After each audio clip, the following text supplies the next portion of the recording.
नमस्कार साथियों, मैं हरपाल ठाकुर सीहोर से।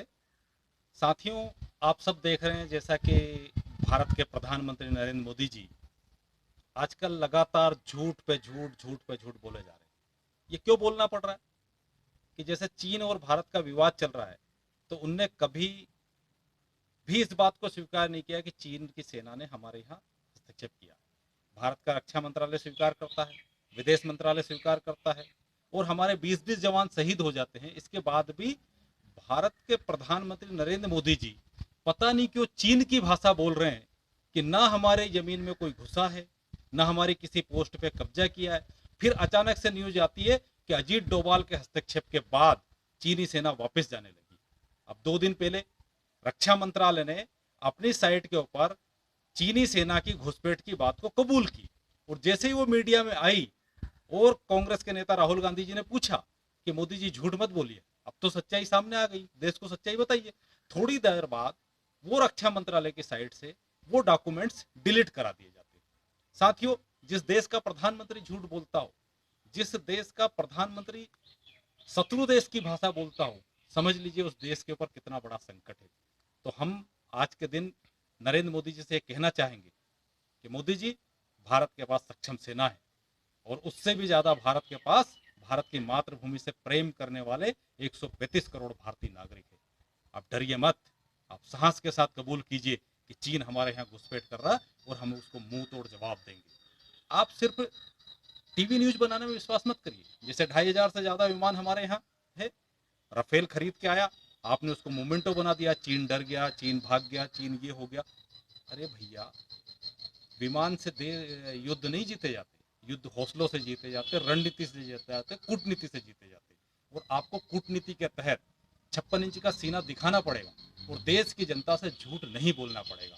क्योंकि जब जब आप ये कहते हो कि ना हमारे यहाँ कोई घुसा है, ना चीन ने कोई घुसपैठ नहीं की, तो आप शत्रु देश की भाषा बोलते हो, और शत्रु देश ये कहता है कि हम तो जहाँ है हमारी सीमा पे है।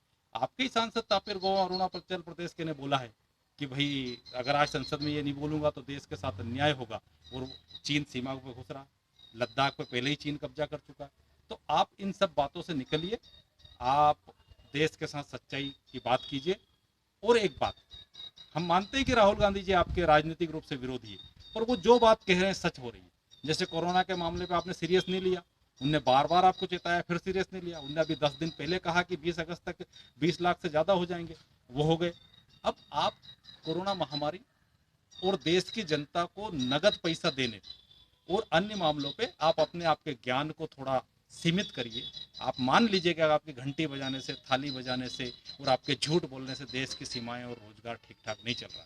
इसलिए आप विशेषज्ञों से राय लीजिए, और निश्चित तौर से देश के सामने साहस के साथ आइए। और पूरा देश, 135 करोड़ लोग आपके साथ खड़े, पूरी कांग्रेस पार्टी भी आपके साथ खड़ी है, भारत की विशाल सेना आपके साथ है। हम चीन से किसी भी कीमत पर डरते नहीं है, चीन के हम दांत खट्टे करा सकते हैं। इसके साथ ही कोरोना महामारी पे भी आप विशेषज्ञों से राय लेकर के तत्काल बड़ा एक्शन प्लान तैयार कीजिए। और इससे जो हमारी अर्थव्यवस्था नष्ट हो रही, उसके लिए आप देश के नागरिकों को नगद पैसा डालिए। आज स्थिति क्या है, हमारी आशा कार्यकर्ता भी हड़ताल करने को मजबूर हो गई, उनको वेतन नहीं मिल रहा और लोगों को रोजगार नहीं मिल रहा। तो मोदी जी, माफ कीजिए, इस देश को रोजगार चाहिए, इस देश को बीमारी से छुटकारा चाहिए, और इस देश की सीमा सारी सुरक्षित चाहिए। और जो आपके अंधभक्त लोग कहते हैं, जैसे भगवान राम का जिस दिन मंदिर का भूमि पूजन हुआ था, आपके अंधभक्त एक सांसद ने भगवान राम को छोटा और आपको बड़ा बना दिया, और वो ट्वीट आपको भी टेक था, पर आज तक वो ट्वीट डिलीट नहीं हुआ। क्योंकि आप धीरे धीरे ये चाहते हैं कि आपको भगवान से बड़ा बनाया जाए। जैसे हमारा देश, मेरा तो ये मानना है कि आपने हर हर महादेव की जगह जो हर हर मोदी और घर घर मोदी बोला था, उससे महादेव की कुदृष्टि आपके ऊपर पड़ी हुई है। और इसी तरह से जब भगवान राम को आप छोटा करने का प्रयास करते हैं, तो आपका सत्यानाश और विनाश तो तय है। पर आप अपने विनाश के चक्कर में इस देश का सत्यानाश मत कराइए। आप एक जिम्मेदार प्रधानमंत्री के रूप में, भाई कभी राफेल के कागज चोरी हो जाते हैं, कभी माल्या के कागज चोरी हो जाते हैं, कभी वेबसाइट से चीनी घुसपैठ के वो डिलीट करा दिए जाते, चल क्या रहा देश। आप सामने आइए, सच्चाई से बोलिए, देश सच से चलेगा, झूठ से नहीं चलेगा। और इसीलिए भारत में कहा जाता है कि सत्यमेव जयते। हमारे जवान और हमारे किसान और हमारा देश का प्रत्येक नागरिक देश के लिए सर्वोच्च बलिदान करने को तैयार है। आप चीन के सामने घुटने मत टेकिए, ताकत से लड़िए। जय हिंद, जय भारत।